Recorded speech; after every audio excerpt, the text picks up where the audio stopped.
అపోస్తలుడైన పౌలు కొరింథీయులకు రాసిన మొదటి పత్రిక 7వ అధ్యాయము 18వ వచనము నుండి 7వ అధ్యాయము 27వ వచనం వరకు సున్నతి పొందిన వాడెవడైనను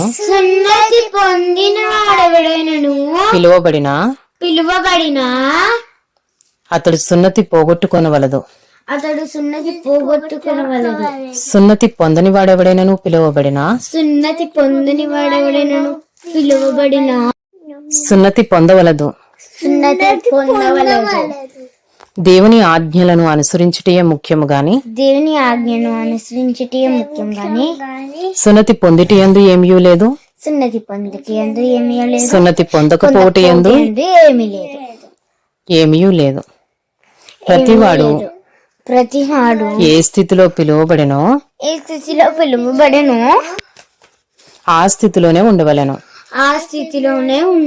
దాసుడివై ఉండగా పిలువబడితివా, చింతపడవద్దు. కాని స్వతంత్రుడు వగుటకు శక్తి కలిగిన ఎడల స్వతంత్రుడు వగుట మరీ మంచిది. ప్రభువునందు పిలువబడిన దాసుడు ప్రభువు వలన స్వాతంత్రము పొందినవాడు. ఆ ప్రకారమే స్వతంత్రుడైయుండి పిలువబడినవాడు క్రీస్తు దాసుడు. మీరు విలువ పెట్టి కొనబడిన వారు గనుక మనుష్యులకు దాసులు కాకుడి.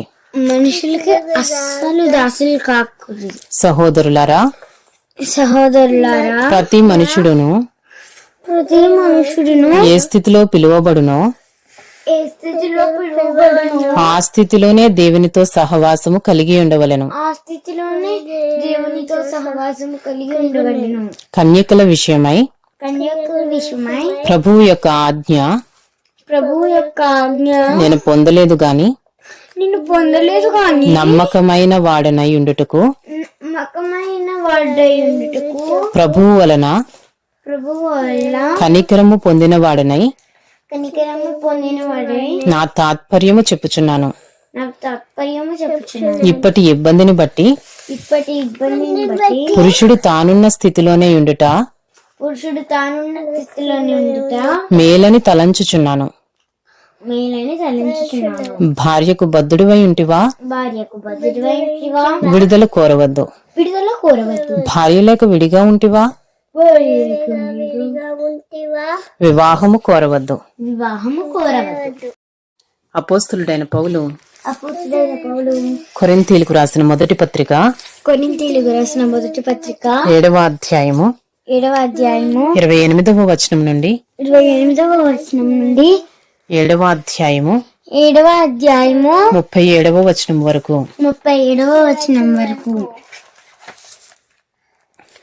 అయినను నీవు పెండ్లి చేసుకునేనను పాపము లేదు. కన్యక పెండ్లి చేసుకునేనను ఆమెకు పాపము లేదు. అయితే అట్టి వారికి శరీర సంబంధమైన శ్రమలు కలుగును. అవి మీకు కలుగకుండా వలనని కోరుచున్నాను. సహోదరులారా నేను చెప్పినదేమనగా కాలము సంకుచితమై ఉన్నది గనుక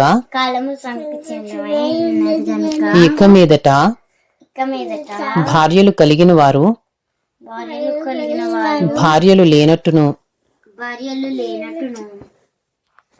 ఏడ్చువారు ఏడవనట్టును, సంతోషపడువారు సంతోషపడనట్టును, కొనువారు తాము కొనినది తమది కానట్టును, ఈ లోకము అనుభవించువారు అమితముగా అనుభవింపనట్టును ఉండవలెను. కోపింపబట్టును ఉండను. ఎలయనగా ఎలయనగా ఈ లోకపు నటన గతించుచున్నది. ఈ లోకపు నటన గతించుచున్నది. మీరు చింతలేని వారై ఉండవలెనని వీరు చింతలేని వాడని కోరుచున్నాను. కోరుచున్నాను.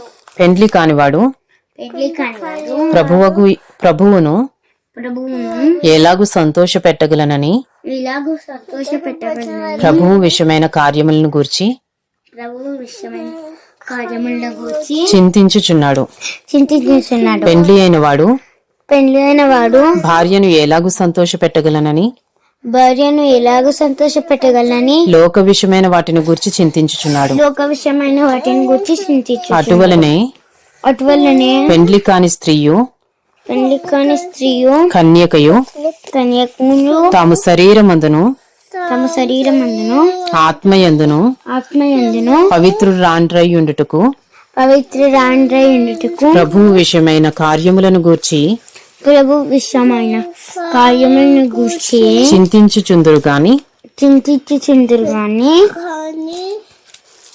పెండ్లి అయినది భర్తను ఎలాగూ సంతోష పెట్టగలనని భర్తలను ఎలాగూ సంతోషపెట్టగలనని లోక విషయమైన వాటిని గూర్చి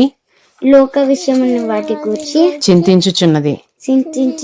మీకు ఉరి ఒడ్డవలెనని కాదు గాని మీరు యోగ్య ప్రవర్తనులై తొందర ఏమీయూ లేక ప్రభువు సన్నిధాన వర్తనులై ఉండవలెనని ఇది మీ ప్రయోజనము నిమిత్తమే చెప్పుచున్నాను. అయితే ఒకని కుమార్తెకు ఈడు మించిపోయిన ఎడలను ఆమెకు వివాహము చేయవలసి వచ్చిన ఎడలను ఆమెకు వివాహము చేయకపోవుట యోగ్యమైనది కాదని ఒకడు తలంచిన ఎడలను అతడు తన ఇష్టము చొప్పున పెండ్లి చేయవచ్చును. అందులో పాపము లేదు.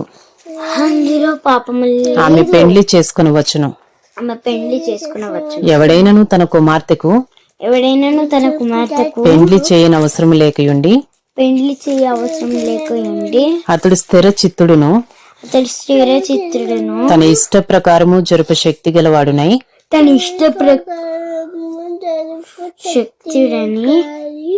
ఆమెను వివాహము లేకుండా ఉంచవలెనని తన మనసులో నిశ్చయించుకుని ఎడల బాగుగా ప్రవర్తించుచున్నాడు.